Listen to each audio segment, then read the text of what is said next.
di perusahaan ini termasuk yang cabang yang di sana tadi itu harus menjaga integritas halal. Itu sebenarnya ada di sana itu penerapan SGP.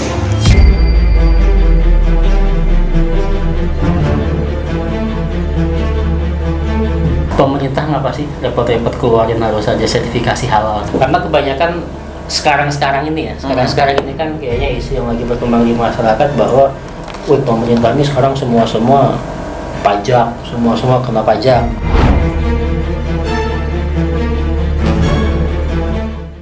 Sahabat Kebombong, pada episode kali ini kita ingin coba gali-gali dengan narasumber kita. Sebenarnya sertifikasi halal yang dikeluarkan oleh pemerintah itu membantu atau justru malah memberatkan kawan-kawan UMKM. Nah, di sini kita kedatangan 3 orang praktisi yang memang mereka bergerak di bidang sertifikasi halal itu. Ada Bang Tarmizi sebagai Ketua Pumikop Daerah Pesawaran ya, Bang ya. Kemudian ada Bang Muhtadin dari Pumikop juga dan Bang Nawang dari Pumikop juga. Nah, di sini kita coba gali-gali dari mereka bertiga terkait masalah sertifikasi halal itu. Siapa tahu informasi yang kita dapatkan hari ini itu bisa bermanfaat bagi sahabat Kebombong semua. Bang, boleh dijelasin nggak sebenarnya Pumikop ini apa dulu nih? Nah, terserah nih dari siapa nih. Silakan. Oke, baik. Terima kasih kesempatannya untuk bisa bergabung di sini ya, menjelaskan beberapa hal nanti mungkin bisa bermanfaat teman-teman di UMKM ya. Pertama, apa sih Pumikop itu? Sebenarnya begini, Pumikop itu merupakan asosiasi. Kepanjangan dari Pumikop itu adalah Pendamping Usaha Mikro Kooperatif Indonesia. Nah, kita di Pumikop itu teman-teman pendamping baik itu yang skema safety declare, para pendamping ini kita ajak ke sini untuk bergabung biar kita bisa nanti manfaatkan kompetensi mereka kemana saja. Itu untuk yang safety declare. Kemudian ada di atasnya lagi namanya penyelia halal. Penyelia halal itu untuk skema yang reguler, artinya yang lebih besar dari yang mikro yang tadi yang kecil-kecil ini. Nah, itu juga kita himpun, jadi kita bisa bertukar pikiran di sana. Mau apapun, misalnya dari Mas Nawang, saya nggak bisa tentang ini. Oke, kami kasih informasi ini, kami ajarin. Selain dari teman-teman pendamping, kami juga biasanya memfasilitasi untuk pengajuan sertifikasi. Misalnya kayak kemarin kami ada kerjasama dengan dinas perindustrian, dikonfirmasikan kami punya kuota nih Mas. Tolong pelaku usahanya berapa yang bisa diinikan. Nah, kami tanya berapa kuotanya, misalnya 10. Nah, 10 ini nanti kami sampaikan ke teman-teman pendamping ini, ada nggak yang layak untuk mendapatkan fasilitas ini. Yang tidak mampu, artinya begitu. Nah, kalau ada, nanti kami kurasi, kami cocokkan, oh ini memang layak. Nah, kami kasih. Nah, itu kami sambungkan lagi ke dinas perindustrian. Nah, selain dari fasilitasi itu juga sebenarnya teman-teman dari Pumikop itu juga ranahnya juga masuk kepada pemasarannya, Pak. Selain dari pemasaran, misalnya saya pribadi yang saya dampingin itu setiap saya pengajuan reguler itu nanti yang sudah bersertifikat halal yang sudah kami dampingi itu kami utamakan yang dari dampingan kami. Kayak gitu yang kami utamakan. Di sini perlu ini, di sini perlu ini. Biasanya kami update juga, misalnya ada informasi dari Diskop Dinas Koperasi, misalnya ada pelatihan ini, pasti kami sebarkan juga ke grup-grup UMKM yang sudah kami bantu. Biasanya seperti itu. Itu singkat ininya dari Pumikop ya. Berarti sebenarnya Pumikop itu bukan satu-satunya lembaga yang bisa memfasilitasi ya terkait sertifikasi halal. Banyak sekali banyak perkumpulan dari teman-teman pendamping itu, ya salah satunya Pumikop ini. Oke. Nah, tapi kalau balik ke dasarnya nih, Bang, pemerintah ngapa sih repot-repot keluarin harus ada sertifikasi halal sebenarnya? Iya, betul. Nah, kan kita itu yang jadi bahasan utamanya sebenarnya. Kenapa kok harus ada nih sertifikasi halal? Iya. Monggo, mau gimana? Monggo, silakan. Jadi karena memang sudah regulasi pemerintah itu sudah masuk juga undang-undang dasar nomor 33 tahun 2014. Itu kalau nggak salah pemerintah mewajibkan untuk adanya pelaku usaha itu mempunyai sertifikat halal, karena memang program pemerintah itu adalah WHO wajib halal. Nah, pokoknya ini Oktober sebenarnya. Jadi sebenarnya tahun ini Oktober itu untuk wajib halal. Tapi kebijakan dari pemerintah itu yang skema yang self declare, yang mikro, yang UMKM, yang kelas bawah, yang kecil itu diperpanjang sampai tahun 2026. Nah, yang wajib Oktober 2024 ini adalah pelaku usaha yang menengah besar.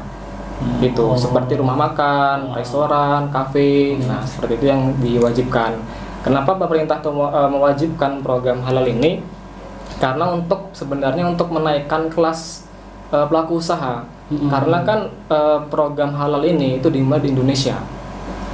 Nah, dari Indonesia menuju seluruh dunia, gitu. Karena juga untuk mengalahkan daya saing dari luar, gitu. Yang juga untuk memperbaiki masyarakat di Indonesia kan banyak yang Muslim. Nah, maka diberi label halal yang jadi wajib, begitu.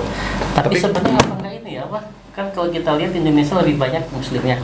Iya. Kenapa nggak dibuat yang sertifikat yang non halal? Kan kayaknya lebih sedikit sebenarnya kan ya. Iya. Yang lain ini halal semua, Halal gitu. semua, Jadi nggak iya. terlalu ribet gitu kan. Iya. Begini sebenarnya untuk pasti banyak pertanyaan seperti itu. Kenapa sih yang dikeluarkan itu hanya sertifikat halal gitu? Kenapa yang tidak haram aja gitu kan? Karena itu lebih sedikit. Jadi begini. Kalau misalnya secara pemasaran misalnya atau dia mengajukan kalau dikeluarkan sertifikat haram gitu kan, dari ininya lah saya mengajukan masa keluar haram gitu kan. Ini masalah. Iya, itu satu dari segi ininya. Kemudian yang kedua, sebenarnya untuk halal itu sangat riskan sekali. Halal itu bukan hanya berpatokan terhadap babi atau anjing dan sebagainya. Tidak, tetapi di sana itu halal itu sangat spesifik sekali, harus rinci sekali. Mulai dia dari bahan, pengolahan, daftar bahan, proses, bahkan saat pendistribusiannya pun harus terjaga halal itu. Makanya nggak cuman halal, tapi harus thayyib juga. Gitu. Makanya yang kita produk ini sudah halal, belum tentu thayyib. Misalnya kayak gitu kan. Nah, contoh misalnya produk si A sudah bersertifikat halal, tapi yang ada jasa untuk pendistribusiannya, pengirimannya ke produsen gitu kan. Nah, itu belum bersertifikat. Nah, itu nanti malah terkontaminasi di sana, kan begitu. Jadi itu tidak halal juga. Makanya perlu sertifikasi halal itu untuk menetapkan bahwa memang betul-betul itu halal. Kemudian kenapa harus dikeluarkan sertifikasi halal? Toh semua kita sudah muslim kan, banyakan muslim toh di Indonesia gitu kan. Ya, produk-produk yang ini kita tidak tahu siapa produsennya, kita tidak tahu apa komposisinya, kita tidak tahu bagaimana dia cara membuatnya atau memproduksinya. Makanya dengan ada sertifikasi halal di situ pasti sudah diinikan semua, dicek mulai dari bahan, proses sampai ke meja konsumen itu.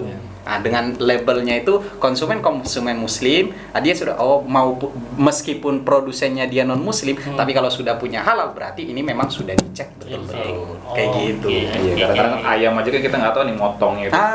Iya, betul. Gitu kan ya. Itu kan sebenarnya kan halal, tapi kalau motongnya salah kan jadi. Iya, meskipun dia muslim yang motongnya kalau tidak sesuai syar'i gitu kan, ketentuan, ya haram. Oke. Gitu. Berarti sebenarnya kebijakan halal ini dia nggak hanya sebatas untuk UMKM ya, tapi perusahaan besar pun dia wajib ada sertifikasi halal. Kalau dari penjelasan Bang Nawang tadi ya. Begitu. Tapi kalau prosesnya itu apakah sama antara perusahaan besar dan UMKM? Prosedur proses untuk sertifikasinya sama atau ada beda? Kalau UMKM kan mikro tuh, kalau perusahaan besar kan lebih besar gitu. Sama nggak? Sebenarnya begini, kita tidak bisa melihat mikro atau kecilnya, tetapi melihat dari jenis produknya. Semua sertifikasi itu sama, kecuali yang tadi kan sertifikasi itu sebenarnya ada dua skema. Pertama yang self declare itu hanya pengakuan dari pelaku usaha yang kecil, bisa jadi yang mikro kecil, tapi dengan ketentuan, ada ketentuan di sana. Ada ketentuan, dia produknya tidak berbahan olahan daging. Contoh misalnya ya kopi kan kopi atau keripik apalagi ya yang tidak menggunakan tidak ada daging lah gitu, yang dia ketulisannya itu dianggap positif list gitu kan. Terus bahan-bahan yang digunakan juga sudah bersertifikat, misalnya minyak gorengnya, kan begitu kan? Nah, itu masuk nanti kategori safety clear yang gratis tadi. Pengakuan dari pelaku usaha itu bahwa itu halal. Itu nanti akan diterbitkan sertifikasinya. Tetapi didampingi oleh teman-teman pendamping yang tadi, yang di bawah penyelia itu. Namanya pendamping proses produk halal, P3H. Nanti akan disidangkan oleh Komite Fatwa dari BPJPH. Tapi setelah dinyatakan oleh teman-teman pendamping ini sudah sesuai nih, bahan-bahannya sudah sesuai. Nah, itu. Tapi kita lihat juga, meskipun nih misalnya dia produknya hanya kerupuk tadi, tapi kalau dia usahanya besar, ya masuknya harus kategori yang kedua. Apa itu? Yang reguler. Reguler itu berbayar. Nah, itu nanti akan ada audit dari lembaga pemeriksa halal yang ditunjuk. Nah, kalau ini yang reguler ini mau apapun produknya itu bisa masuk. Mau olahan daging, mau keripik kerupuk dan sebagainya itu bisa. Nah, umumnya yang untuk menengah besar itu masuk kategori yang reguler, yang safety clear, begitu. Oke. Berarti kan kalau jadi penjelasan Bang Tarmizi tadi dia terbagi dua ya sebenarnya, yang safety clear sama yang reguler. Untuk yang safety clear itu sendiri sebenarnya dia free, gratis. Nah, kemudian yang reguler itu dia berbayar. Nah, tetapi untuk masalah prosedural pengajuannya, baik itu yang safety clear ataupun yang reguler, itu mekanismenya gimana? Kalau yang pengajuan safety clear itu sebenarnya lebih ringkas, dia nggak serumit yang reguler. Karena kalau yang safety clear tadi seperti dijelaskan Bang Tarmizi itu hanya dari pendamping produk halal aja. Nah, kemudian jadi dari pelaku usaha nih, misalnya pelaku usaha nih dari kopi nih. Nah, misalnya kopi ini yang kita minum udah halal belum nih kan? Nah, nanti dari pelaku usaha yang punya kopi ini itu ingin mengajukan halalnya dia. Nah, kita lihat kelasnya. Kalau kopi ini termasuk kelas yang mikro, nah yang masuk safety clear, maka itu cukup mengajukan ke pendamping proses produk halal ke P3H. Lalu diproses di sisi halal oleh P3H tersebut. Nah, kemudian setelah ketentuan dan prosedurnya untuk pengajuan halal yang sudah memenuhi standar, baru diajukan ke BPJPH. Nah, kemudian di situ diperiksa oleh Komite Fatwa tadi. Nah, jadi hanya seperti itu, sebatas itu. Kemudian ini tinggal tunggu saya terbit atau tidaknya. Oh, gitu.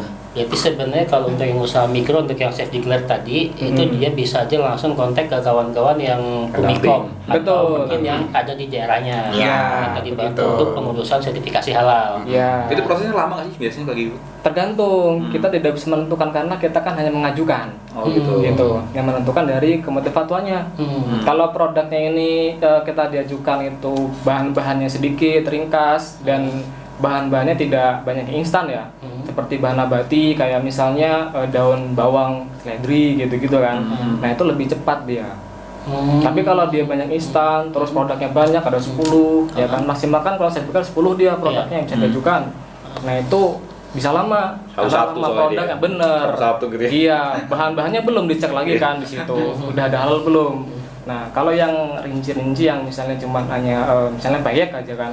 Itu kan lebih ringkas. Kacang, tepung, gitu paling minyak goreng yang goreng kan gitu. Gitu. Tapi kalau masakan yang lebih banyak kan ya semua yang ada dalam situ iya, kan. dicek semua bahan-bahan yang diajukan itu kan.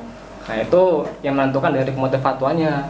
Oke. Terus kalau yang untuk masalah yang reguler tadi, monggo nih, teknis pengajuannya gimana? Kalau yang safety clear tadi seperti yang disebutkan sama Mas Nawang itu, dia lebih cepat prosesnya karena dianggap bahan-bahannya itu positif list, tidak terlalu ada titik kritisnya. Meskipun ada, tapi sudah dipastikan itu biasanya sudah bersertifikat halal, kan begitu. Kemudian untuk yang reguler itu lebih rinci dan lebih ketat karena itu harus ada audit internal dan juga eksternal.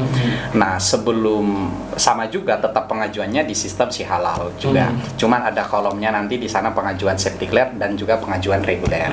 Nah, di pengajuan reguler itu ada dokumen pendukung itu yang memang harus tanda tangan langsung hard copy. Kalau di situ kan di yang safety clear hanya tinggal memilih di sistem aja. Memilih di sistem itu sudah ada datanya, misalnya minyak goreng A, minyak goreng B itu sudah ada di sana. Tapi kalau yang safety clear enggak, kita harus tulis manual dia. Namanya nanti pelaporannya Sistem Jaminan Produk Halal atau SJPH. Itu nanti yang akan disusun, itu lebih detail. Kemudian kita yang sebagai penyelia, kami sebagai penyelia itu harus punya sertifikat penyelia yang diakui oleh BPJPH. Makanya sebelum kita mengajukan yang reguler, persyaratan salah satunya itu harus punya penyelia. Penyelia yang bersertifikat, yang tahu apa sih titik kritisnya, apa sih bahan-bahannya, bagaimana sih prosesnya. Nah, ada 5 kriteria yang harus kita inikan. Pertama dari bahan, proses, produk, apalagi ya, komitmen dan evaluasi nanti ada di sana. Itu 5 komponen ini harus memang betul-betul dijalankan dengan skema reguler itu. Gitu. Siap. Nah tadi gini Bang, akhirnya kalau dari abang-abang sekalian, sebenarnya dengan kebijakan halal ini tadi justru membantu pengusaha sebenarnya ya. Justru membantu pengusaha supaya nantinya itu ada daya saing yang lebih baik lagi ya. Ditambah lagi memang karena mayoritas kita ini muslim, bukan berarti malah yang diambil sertifikat non-halalnya. Nah, karena tujuannya nantinya pun itu bisa bersaing ke ekspor ke dunia luar. Oke, itu.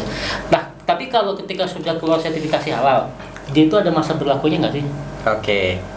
Untuk yang sertifikasi halal safety clear itu karena dia tidak mendapatkan ketetapan halal dari MUI, itu memang selamanya. Tapi akan ada evaluasi sebenarnya, akan ada evaluasi pelaporan di sistemnya itu. Yang melaporkan itu ya pendamping yang dipilih itu siapa? Misalnya Mas Nawang yang dipilih oleh pelaku usaha, nanti dia harus melaporkan per 1 semester. 6 bulan, 1 tahun, dan seterusnya, begitu. Nah, kalau yang untuk reguler, itu memang untuk sertifikasi halalnya, yang reguler itu juga memang selamanya. Tapi tetap harus ada pelaporan. Namun, di sana dia mendapatkan ketetapan halal. Ketetapan halal yang dinyatakan halal oleh MUI, baru dikeluarkan sertifikat halalnya oleh BPJPA. Nah, di ketetapan halal ini, di sana ada berlaku sampai 4 tahun. Nah, itu memang harus nanti diperbaharui di 4 tahun mendatang. Tapi yang sertifikasi halal yang selamanya tetap harus ada kewajiban dia untuk melaporkan per 1 semesternya tadi. Karena untuk skala menengah, evaluasi mungkin dia ada pengembangan atau apapun itu tetap dia melaporkan. Kalau tidak ada pengembangan, hanya melaporkan bahwa bahan saya tetap ini aja, nanti otomatis di sistem itu akan kita dikeluarkan nomor sertifikatnya tetap itu aja nanti. Gitu. Kecuali ada pengembangan ya, misalnya dia buka cabang, tambah menu. Biasanya restoran itu nggak mungkin yang kita sertifikasi tahun ini 40 ya. Bisa jadi 3 bulan ke depan biasanya kan berganti kan. Kayak gitu. Itu memang harus ada pelaporan per 6 bulan atau 1 tahun. Ya kayak perusahaan besar kan, kayak KFC lah misalnya, kan cabang kan makin banyak. Makin banyak. Berarti kan setiap dia buka cabang harus laporan lagi. Tapi sertifikatnya tetap itu sama. Nanti. Nah jadi sebenarnya di sini kawan-kawan atau sahabat kepomong juga nggak perlu khawatir bahwasanya ketika tim pendamping atau di sini kan kita ada kehadiran Pumikop, itu sudah ada pelatihannya tersendiri juga. Jadi nggak asal sembarang orang itu bisa tahu-tahu masuk ke dalam Pumikop kemudian dia bisa ngeluarin atau ngebantu sertifikasi halal ya. Nah, jadi ada proses pelatihan di sana. Nah, tapi untuk kawan-kawan Pumikop sendiri sebenarnya ada proses pendampingan atau pelatihan nggak sih dengan kawan-kawan UMKM? Kan kalau sepintas tadi kan saya Bang Tarmizi sempat jelasin tuh, kalau memang yang di bawah binaan Pumikop pasti akan lebih diprioritaskan, lebih diutamakan untuk proses pengajuan atau pengurusannya. Nah, itu gimana Bang? Memang ada pelatihan tiap bulan atau gimana? Oke, kalau untuk pelatihan tiap bulan kita memang nggak ada. Cuman kita melihat kesempatan misalnya ada dari instansi ini, nanti kita masukkan, kita sondingkan mereka. Artinya selain yang kita dampingi itu, mereka juga dapat informasi terbaru, terupdate dari instansi yang kerjasama juga dengan kita, kan begitu. Yang mungkin kenal dengan kita, nanti kita sampaikan ke mereka. Jadi artinya tidak kita tinggalkan, apalagi yang skemanya reguler. Yang skemanya reguler itu malah kami sendiri, dari penyelia dari Pumikop itu sendiri, memang ada pemantauan, harus ada tiap ini, terus mereka itu harus ikut pelatihan ini untuk mengupgrade dari sebelumnya atau perbaikan sebelumnya, itu ada kaminya. Bahkan untuk pelatihan jadi mengenali SJPH-nya itu ada sendiri dari kami, gitu. Lebih ke merekanya sebenarnya. Iya. Jadi dari si tim penyelesaiannya pun itu ada pelatihan untuk yang reguler tadi, kemudian bagi si pengusahanya pun itu ada fungsi kontrol dari kawan Pumikop. Iya. Kalau untuk respon dari UMKM itu, kalau misalnya ada kebijakan baru tuh kayak masih responnya apa, gampang atau susah biasanya untuk verifikasi halalnya itu? Kan biasanya kan ada aja nih UMKM kadang ribet gitu kan biasanya gitu. Iya. Ada nggak sih kamu kayak gitu? Banyak sih kalau kejadian di lapangan ini memang seperti itu ya. Ketika kita turun ke lapangan memang ketika kita sosialisasikan ke masyarakat. Yang pelaku usaha itu terkadang mikirnya itu negatif thinking ya. Ketika ada pelaku pendamping P3H datang untuk mensosialisasikan, karena itu kan kita sebagai pendamping terus kali juga kan wajib mensosialisasikan ke masyarakat. Jadi hal ini memang kadang-kadang berbenturan dengan keinginan pelaku usaha, karena mereka itu kan bisa dikatakan ribet tadi seperti dibilang tadi ya, karena kok harus ini harusnya kan pemerintah membantu kami kan untuk permodalan segala macamnya, kok ini malah dibikin sertifikat halal yang nantinya itu akan berpengaruh terhadap pajak ya. Sebetulnya kan mereka kekhawatirannya seperti itu, sehingga negatif thinking kan.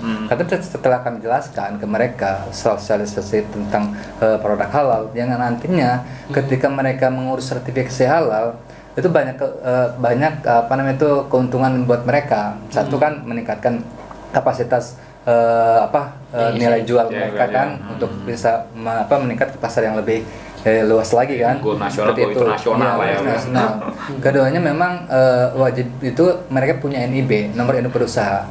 Yang dulu kan dikatakan SIUP ya, suatu perorangan. Sekarang kan digantikan NIB, nomor induk berusaha. Nah ini mereka juga kadang-kadang belum paham tentang itu. Nah ini ke kendala gitu tuh mensosialisasikan mereka, akhirnya mereka juga paham tentang NIB itu ya, keutamaan NIB, karena kan memang banyak yang mengharuskan punya NIB, nomor izin untuk berusaha itu sendiri, sehingga untuk persyaratan apa kayak mereka itu pengen punya permodalan pinjam ke bank atau kemana gitu kan, bahkan surat BPJS juga nanti ke depannya seperti itu kan tetap ada. Nah itulah ya, memang mereka itu di awal banyak yang memang sempat negatif thinkingnya, itu tantangan utama lah bagi pendamping itu kan ya. Tapi aku tertarik tadi tuh Bang, kan ada disinggung masalah pajak. Jadi kan kekhawatiran tadi kan sepintas katanya orang-orang di lapangan UMKM itu khawatirnya nanti begitu halal berpengaruh ke pajak. Sebenarnya ngaruh nggak sih ke pajak? Kalau untuk pajak ya sebenarnya ada ketingkatannya. Kalau di bawah 5 miliar itu nggak kena pajak karena dianggap dia mikro. Nah nanti itu melihat dari pembuatan NIB-nya. Dasarnya pajak itu NIB itu sebenarnya bukan sertifikasi halalnya. Bukan sertifikasi halalnya, tapi sertifikasi halal itu salah satu syaratnya wajib punya NIB. Karena NIB itu dasar dari semua perizinan sih. Nah jadi sahabat kepompong sebenarnya jangan pernah khawatir atau takut ketika nanti sahabat kepompong didatangi oleh tim penilaian atau lainnya lah yang menawarkan untuk mengurus sertifikasi halal, karena seperti penjelasan dari abang-abang praktisi kita tadi bahwa sertifikasi halal itu dia tidak ada pengaruh sama sekali terhadap perpajakan, karena perpajakan tetap orientasinya atau acuannya berdasarkan satu, biasanya dihitung berdasarkan modal awalnya ya, modal awalnya berapa miliar, kemudian yang kedua itu biasa dihitung berdasarkan omsetnya, dan acuan omsetnya pun itu bukan per bulan sebenarnya, tapi omsetnya dihitung per tahunan ya, per tahun. Karena kalau nggak salah nih Bang, kalau nggak salah kan sebenarnya kebijakan pemerintah itu pun baru ada pembaharuan terkait masalah UMKM itu sendiri. Jadi ketika usaha dia itu mikro, permodalan itu hanya di bawah 1M, kemudian dia omsetnya itu per tahun di bawah 2M, kemudian yang menengah dan kecil dan menengah ya, itu beda-beda. Jadi jangan khawatir sahabat kepompong. Jadi intinya kan di sini sebenarnya ngebantu sih. Kalau NIB itu kalau misalnya emang belum sampai 5M itu kan belum ada pajaknya. Jadi kalau sebenarnya udah 5M ya emang wajib pajak sebenarnya. Itu sudah besar itu biasanya. Jadi sebenarnya nggak ada masalah. Dari teman-teman ini sebenarnya kan mendorong mereka untuk menjadi omset 5M sebenarnya. Harapannya seperti itu. Niatnya seperti itu. Tapi ini sebenarnya yang ini juga. Jadi ketika tadi kan sepintas saya jelasin bahwa ketika omset dia itu di bawah 5M itu kan dia tidak terkena pajak. Nah, tapi kawan-kawan UMKM ini dia tetap harus wajib lapor SPT nggak sebenarnya? Ya kalau memang dia sudah terdaftar NIB-nya biasanya wajib. Walaupun dia tidak ada pajak ya. Ya, itu biasanya nanti dari DPMPDSP yang ini kan. Karena kebanyakan sekarang ini ya, sekarang ini kan kayaknya isu yang lagi berkembang di masyarakat bahwa pemerintah ini sekarang semua pajak, semua kena pajak. Karyawan gajian kena pajak, mau makan kena pajak. Iya. Nah, ditambah ini yang lagi rame-rame kan isu yang gimana Bu Yolali kalau nggak salah, yang pengusaha pajak, yang susu, pengusaha itu, pengusaha susu, yang akhirnya dia memutuskan untuk Mandi susu. untuk usahanya aja lah. Ini Mandi yang susu terbaru, ya. mandi susu ada lagi, gitu. Susu sapi ya. Bang, boleh diinfoin nggak ke sahabat kepompong semua menyaksikan episode kali ini? Mungkin mereka yang ingin dibantu masalah pengurusan sertifikasi halalnya, itu bisa kontak kemana? Atau mungkin kalau memang Pumikop ada media sosialnya, boleh di-share juga ke penonton. Iya, monggo. Biasanya kalau untuk Pumikop ada Instagramnya juga sih. Tapi untuk yang booming sekarang, karena untuk di di Lampung kami belum banyak mengupload. Yang paling viralnya si Pumikop Kota Jogja. Kota Jogja. Ya, Oke. itu banyak. IG-nya apa Bang? Pumikop. Pumikop saya lupa ininya.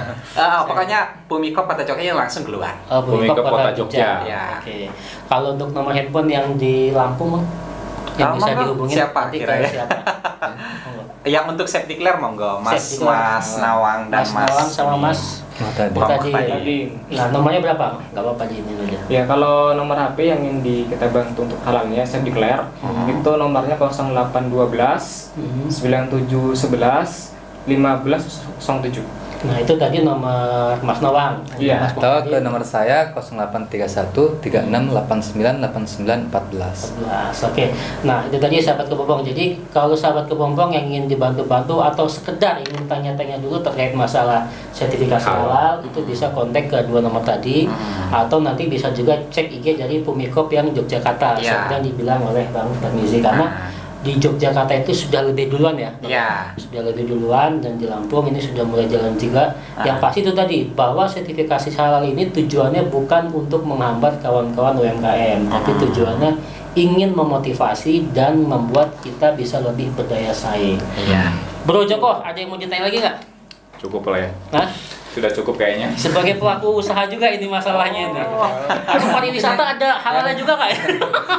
Ini kalau ini kan di kafenya mungkin kan ya. Iya. Kafe. Ya. Tapi kalau ini kebetulan lagi buka juga Nisko Ramen. Cuman emang bahannya itu kan kita emang udah jadi sih. Emang sudah ada sertifikat halal di label di kemasannya itu aja. Udah ya kalau dijelasin juga, oh ternyata sesimpel itu kan gitu. Tapi mungkin untuk barang gunaan selain daripada makanan. Sebenarnya untuk sertifikasi halal wajib Oktober itu ada dua. Pertama makanan, yang kedua jasa. Makanan itu ya produk makanan minuman, barang gunaan, terus bahan biologi, bahan kimia, itu untuk makanan. Kemudian untuk jasa itu ada jasa distribusi, jasa pengemasan, jasa penjualan, jasa pengolahan. Satu lagi apa ya? Saya lupa. Itu jasa penyembelihan. Nah, itu iya, wajib. kayak terakhir kemarin di Jogja yang sapinya dipingsanin pakai kepala kayak Stunning di itu. ya, Stunning. stunning. Ya. Itu kan kalau lihat prosesnya kayak ditembak kan Iya, bunyinya. Tapi itu- padahal cuma pingsanin doang kan. Itu memang untuk proses sertifikasi itu yang stunningnya itu harus tahu berapa volt tembakannya itu harus ada pelatihan tersendiri. Nggak sembarangan. Nggak sembarangan orang untuk men-stunningnya itu harus memang dia kompeten tahu kapasitasnya untuk sapi yang ini kan begitu. Ya sama juga dengan ayam itu kan ada biasanya perusahaan yang menggunakan stunning dimasukkan di di air terus dikasih listrik gitu kan. Itu harus juga tahu berapa voltnya, apakah 6 atau 5 gitu kan. Takutnya nanti kalau malah 5 atau 6 kegedean malah sebelum dia dipotong sudah mati. Udah mati gitu. duluan. Iya, iya. Iya, itu harus tahu juga gitu. Oke, Nggak oke. sembarangan stunning gitu. Oke. Bang, terakhir monggo dari Bang Tarmizi, Bang tadi ada Bang Nawang, ada pesan-pesan yang ingin disampaikan ke sahabat kepompong semua yang mungkin menyaksikan episode kali ini. Oke, seperti yang kita sampaikan tadi, monggo teman-teman yang penasaran atau mungkin masih takut ya untuk disertifikasi halal. Sebenarnya manfaatnya banyak sekali itu. Oke. Iya. Untuk brandnya, apalagi ini kan khususnya yang reguler ya, kayak kalau yang safety clear kan sudah banyak ya. Yang reguler, teman-teman yang reguler, misalnya pemotongan, karena kalau pemotongan itu bahan dasar, itu wajib sekali untuk disertifikasi. Iya. Iya. Itu, nah, makanya jangan takut. Insya Allah dibantu kok itu semua nanti diproses, diajarin bagaimana ininya, nggak ribet kok, nggak sesulit dan nggak apa namanya ya, nggak seribet Seribet ya gitu. yang dipikirkan teman-teman, enggak. Pokoknya nanti ada niatan, nanti hubungin kita, nanti insya Allah kami proses semuanya dari awal sampai terakhir, gitu. Oke. Mudah. Bukan dihalalkan ya. Takutnya ini ada tetangga mau dihalalkan lagi. Bigu jadinya. Oke, itu tadi sahabat kepompong bincang-bincang luar biasa kita dengan 3 narasumber kita, Bang Darmizi, Bang Muhtajin, Bang Nawang. Yang pasti tadi sertifikasi halal ini merupakan kebijakan yang dikeluarkan oleh pemerintah dengan tujuan ingin memajukan kawan-kawan UMKM, karena cita-cita pemerintah kan yang selalu digaungkan bahwa UMKM naik kelas ya. Iya. Nah, dan sertifikasi halal ini sebenarnya sebuah program dengan tujuan untuk ngebuat kawan-kawan UMKM itu bisa naik kelas, bahkan bersaing di kancah internasional. Go Dan internasional. tadi ternyata sertifikasi halal itu pun dia terbagi 2. Dia ada yang self declare, kemudian ada yang reguler. Dan proses pengurusannya itu pun sangat sederhana sekali ya.